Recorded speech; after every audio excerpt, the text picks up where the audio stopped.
We are extremely excited to announce our new presenting sponsor, Hard Rock Bet. Everyone knows and loves their hotels and casinos, but now you can use the top-rated Hard Rock Bet sportsbook to place all your NFL bets this season. Hard Rock Bet is the only legal sportsbook in the state of Florida and is also available in Arizona, Ohio, New Jersey, Indiana, Tennessee, Virginia, Illinois, and Colorado, with more states to come. You can also play on Hard Rock Bet's online casino if you are in New Jersey. As we gear up for the NFL season, sign up for Hard Rock Bet and make a $5 bet, and you'll get $150 in bonus bets if you win. Head over to Hard Rock Bet, sign up, and make your first deposit today.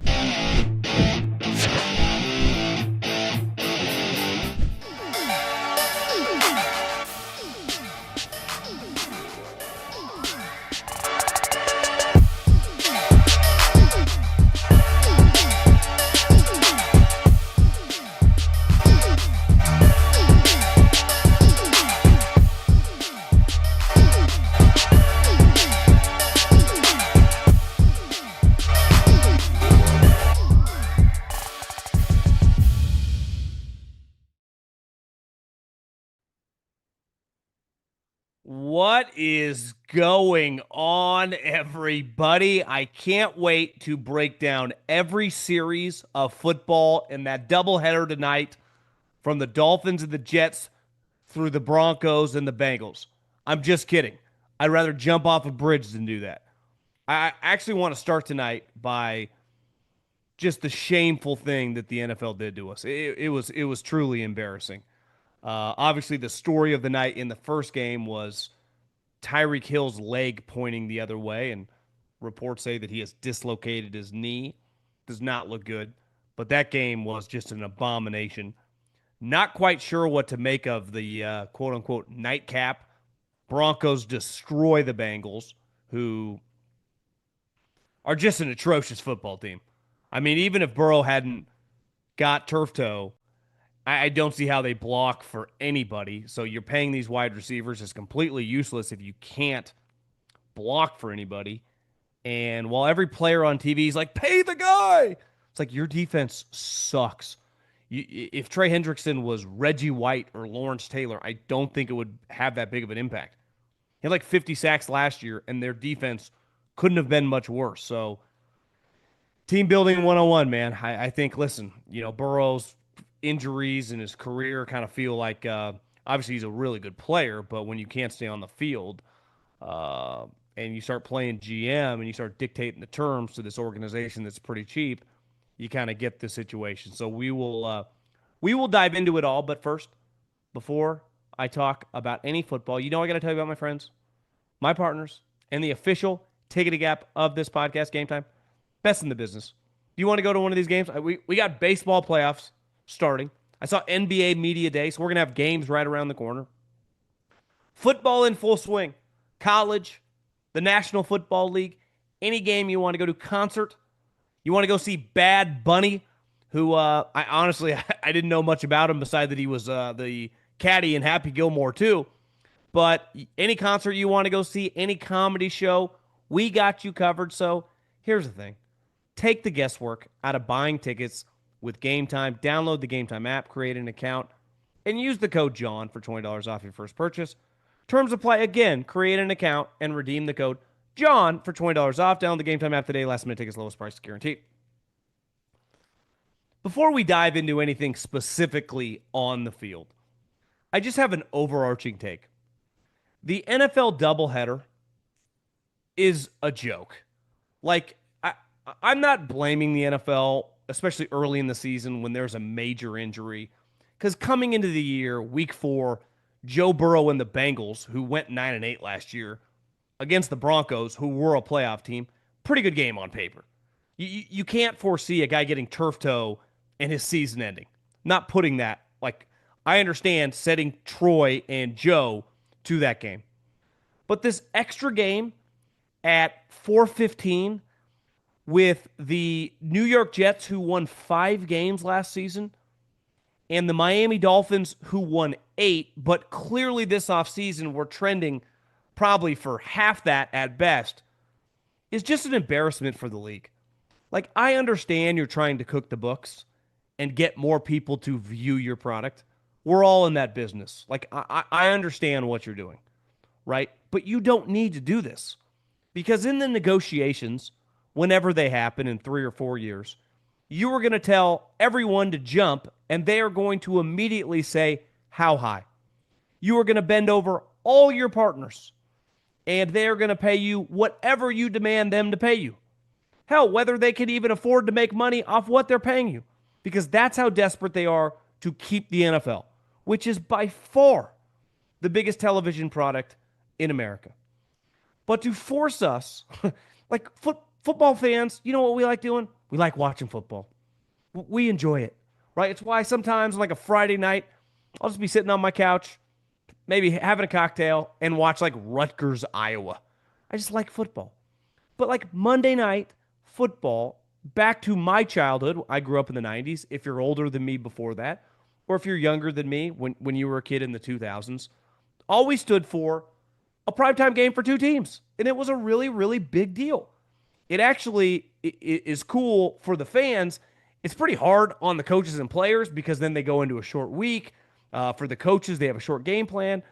But to force us to even have to pay attention to the Jets playing the Dolphins, a game that deserves to be probably at 7 a.m. Eastern time on a Sunday, to be on Monday night and then stagger it and carry it over with the Broncos and Bengals game. Again, lucky because Burrow is at home doing who knows what, trying to fix this toe. The game never mattered, was never in doubt after like the first snap. But the Jets and Dolphins game should not be there. We don't need to do this. Who is asking for this? I just do not understand. And if they are even thinking about doing some sort of Monday night doubleheader, because I've seen the London situation, the Ireland situation, the Germany situation coming a mile away. They are going to have a morning package this next television deal. And my guess would be it would be a full slate of games, like Thursday Night Football, 16 or 15 weeks. Now, I hope it's only 8 games, but I wouldn't put it past them to try to do the exact same thing. So when you wake up, especially for us on the West Coast and those of you wherever you may live, there is going to be a 6:30 a.m. Pacific Standard Time kickoff starting week 2 like Thursday Night Football all the way up until right around Christmas. And they are going to just create inventory out of the clear blue sky. It's going to appear because that game would exist anyway at 10 a.m. And it could be a crappy game like Miami and the Jets that no one would watch, especially as the season went on and they're both like 1-10. Even Jets fans would hate watching that shit. But maybe they're thinking like, hey, what if we sold, and who knows, I wouldn't put it past Raj, double headers to 2 different networks. So it's like you got to go to Amazon Prime for one and ABC for the other. I don't know what they're doing here, but we don't want it. We don't need it. And I have always supported, like support would be the wrong word, but defended when people are like, it is so difficult now to watch sports. You got to sign up for these 75 things. Well, you guys do understand that like the legacy channels, NBC, CBS, ABC, probably aren't going to exist in like 10, 15, 20 years. So if they do not create their version of Peacock or whatever their streaming service is, they're going under. Like we're all in agreement or understanding that that's the case. So it's like I get why they're attempting to put this game on Peacock. It's not just to bend over the consumer.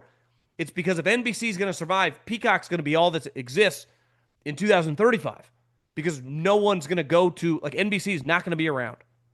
So as it stands today.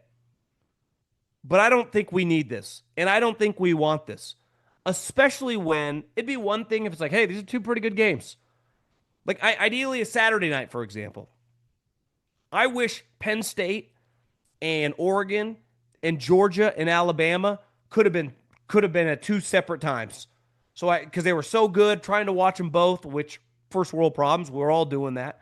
But it would have been awesome if it went back to back, right? But it's like, hey, you just got to put them both 4:35 o'clock. That's just the time slots for the night games. It is what it is. but that's not necessary here.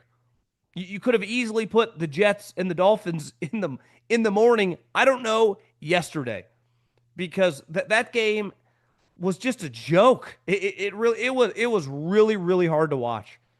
And I was thinking about this.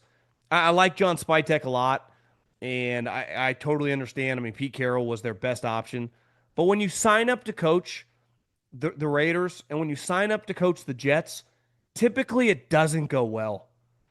And I have a lot of respect for Aaron Glenn. I thought what he did last year was really, really impressive. But like you sign up to be the Jets coach, and I get it, you played there 30 years ago. It's going to be very difficult to win. And there's a culture and there's just an organizational ethos that's hard to overcome. You feel it when you watch him play. Say the same thing about the Raiders. All Pete Carroll's done for 20 plus years is win, mainly kick ass. I mean, his bad teams win 9, 10 games. His bad teams in college went like 11-2. He gets to the Raiders, you're like, God, they're going to win like 5 games. Aaron Glenn and the Lions have been kicking ass and taking names. Comes to the Jets, is like, Jesus, what the hell is this? Same old Jets. It's not going to change. And now I would say this, that they did not need to, because I was thinking midway through the game, like, should they have just traded Garrett Wilson and Sauce Gardner this offseason? It's like, well, as the game went on, Garrett made some incredible plays. Like, Garrett's a big time player. So it's like, if you're going to sign big time players, I have no issue with it. Even if your quarterback situation, I like Justin Fields a lot in college. I was wrong. He's just not a very good player. Fantastic athlete, had a great run tonight. I mean, struggles to hit water from a boat. But Garrett Wilson would make plays with me or you playing quarterback. Stud. But giving Sauce Gardner $100 million or whatever, that's bad business. One, what was the rush? Two, he's got to be one of the more overrated players going. Tonight, Darren Waller came straight from his rap career to the field and mossed him in the end zone. Now, in fairness to Waller, freak talent, looked pretty good tonight. One takeaway I had before Tyreek's leg started pointing the other way. It's like, you know what? If Darren Waller's going to play like this, and they got Tyreek Hill, even if he's a little older and 80%, and then you get Waddle, this team, while they're not good, they're definitely not drafting in the top 5, especially before the weather turns. They could win 5, 6 games. This is a credible offense. And then the Tyreek Hill situation happened. Shows you when you get older. That would have been something when I was a kid. The social media didn't exist, but I would have watched that highlight. Like, I would have rewound. I would have been completely numb to it. Because I had my main TV on the Bronco game, the other TV did not have sound. And I look over, and he completes whatever it was, a quick out route. Sometimes, I didn't have a great view. I didn't see the number. They got 2 smaller receivers. I couldn't tell who it was. But obviously, right before they went to break, you could see his leg pointing the other way. I assumed that his ankle shattered and his foot was pointing. And I was like, that is a game, season, career ender. So I immediately type it into to Twitter to see if it was Waddle or Hill. Obviously, it comes out fast. It's Tyreek Hill. Then everyone's reporting he dislocated his knee. They got him on a stretcher, or not a stretcher, but a wheelchair, and he's off to the hospital. And that was just, that game felt like these two teams, are just a disaster. Everything about them is just a disaster. I mean, the Jets are going nowhere fast. They got no quarterback. They got no hope. They're supposed to have all these good young players. I mean, beside Garrett Wilson, I don't see that many of them. You could argue get rid of every single human on the team except Garrett Wilson, the left tackle. I mean, I would get. The problem is you just gave Sauce a bunch of money. You ain't trading him, and no one's trading for that contract. I promise you that. But and then you watch the Dolphins, who all these guys are going to get fired. I mean, if they're not playing the worst team or second worst team in the league, they don't look like that. I mean, you put them against a decent team. They showed the right before the game started, it had their record against above 500 teams and their record versus below 500 teams. Against below 500 teams, I forget the number, but it was well over 500. Like, they're a winning team.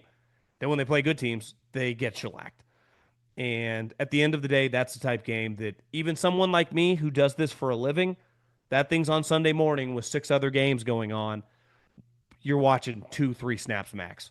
You're treating that thing like I don't even know, the Texans playing the Titans, just a completely irrelevant competition. And like I said, I defend the NFL, Denver and Cincinnati on the docket, Troy Aikman going there in Denver in the when they create the schedule. Got no issue with it. Joe Burrow was in the competition to win the MVP last year on a 9-18. Right? Denver wasn't just a playoff team, they were a team on the come. You get an injury and all of a sudden you got to watch Jake Browning. And like I don't really know what to take away from the Denver Broncos because defensive line and their front tonight dominated. Well, coming into the season, we thought they have one of, if not the best fronts, pass rushes in the league. Pretty sure they led the league in sacks last year. Their defense, in theory, should be top notch. So you're playing the Bengals, who have, I don't know, one of, if not the worst offensive lines in the league.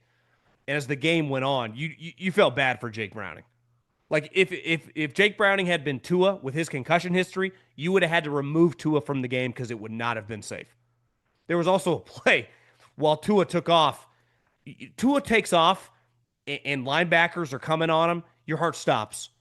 You almost, and I care nothing about the Dolphins besides just caring about like, I respect Tua. You just like, get down. And he did. He slid last second. The linebacker honestly came inches from doing exactly what happened to him last year, which I think was DeMar Hamlin who hit him in that Bills game. And then he did that thing. It's like I for a split second when he got hit and I was like, oh my God, get up. And well, I clearly missed because Tua popped right back up. But there were some plays tonight with Jake Browning where if you were his parents, if you were his girlfriend or wife, if he has children, you just want to say, hey, Zach, get him out of the game and just direct snap to the running back because this is not football. And Joe Burrow's a fantastic player, right? No one argues that. But whenever you let like this isn't the NBA and he's not LeBron James, and it felt like they let him dictate the personnel decisions. And it's like, okay, you want T. Higgins. So you want two super high priced wide receivers. We have, and this 31-year-old pass rusher who couldn't have been any better last year, and our defense was awful. So we'll invest all our resources there. Our offensive line is going to suck, and it shows. Now, Joe Burrow has nothing to do with hiring the coach. The coach is clearly awful. I mean, them and the Jets, the penalties, the unorganization, guys lining up in the wrong spots, penalties. He's screaming at people. Jamar Chase is screaming at him. It's Cincinnati is just, it's a zoo. But here's my thing. And this is like the Jets situation. It's like, in theory, if Burrow was healthy, you'd be like, yeah, pretty intrigued. But you're just going to go sign up for that thing? With Joe Burrow now massive injury question marks. You have financial investments and very wide receiver heavy. Well, how do you just get offensive linemen beside the draft? Right. And even the last several years, the draft doesn't give you that many. There's not many guys to sign. Like free agency doesn't provide that many. It's really hard to find solid offensive linemen. So I think if you're a Bengal fan, you have to be a little nervous because it's going to get really ugly. And I felt bad. Like like I said, I don't really know what to say about the Broncos. Like what are you supposed to take away? The quarterback made some nice throws. He actually clearly has a much better arm than the way it was at least sold to the public. I remember watching him, kind of watching some YouTube highlights. I mean, I watched him play a lot at Oregon, but then just going back, I was like, because everyone said his arm was weak. I'm like, I don't think his arm's that weak. And you saw tonight, like, Bo Nix has a pretty big arm, but there is, they try to utilize his athleticism a lot. They obviously have some skill guys who are pretty explosive. RJ Harvey had a couple runs tonight. You're like, okay, I kind of can see that. I see why Sean was really high on him. But there's no takeaway from that. That's like, like when the Lions were doing joint practices with the Dolphins, and they had a couple of players like, yeah, I'm not really sure what they're doing over there. It was almost like they didn't even get that much out of practice. Now, the good thing is in the NFL, you only play so many games. Every win matters. So you win the game, you kill them. But, like, am I supposed to make some concrete opinions? Like, okay, actually, I liked them to compete for the AFC. I like them now. Yeah, they got good players. I'd like to see them, I don't know, play well against real teams. They took care of business tonight against a team that has no shot. If you are a decent team and you have a decent pass rush, Jake Browning, Sacramento guy, I was completely wrong on him. I didn't think he would make it through one training camp after watching him through college. Not one training camp, let alone have 8, 9, 10 year career, whatever's gonna happen for him. But and not trying to be a dick, I just don't really enjoy watching guys like that play. I mean, I especially on a team that has no chance. It's not very consumer friendly. And as you can see, Jamar Chase goes AJ Brown. He gets pissed off. He's like, "What's going on?" Well, Jamar, you guys are, kind of a house of cards. And when Joe disappears, this is what's going to happen. And he is now making a ton of money. And I don't blame him for signing the contract, but this is going to get a lot worse, right? And think about some of the teams in their division.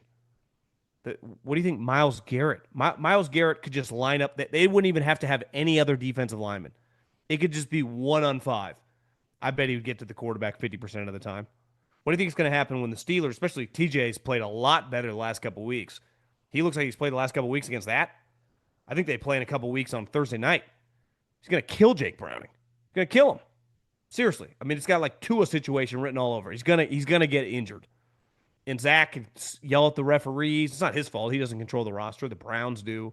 That Duke Tobin guy who's, I don't know. But if you're a Bronco fan, fun night, kicking their ass.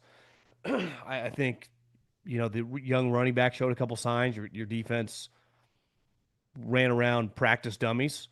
And I think the question mark for the Broncos is going to be, I love how Sean Payton, he reminds me a lot of my dad, like when I was a kid, how everyone in the 90s read newspapers. There are probably some kids watching this that are like 20 years old that don't even know what a newspaper is.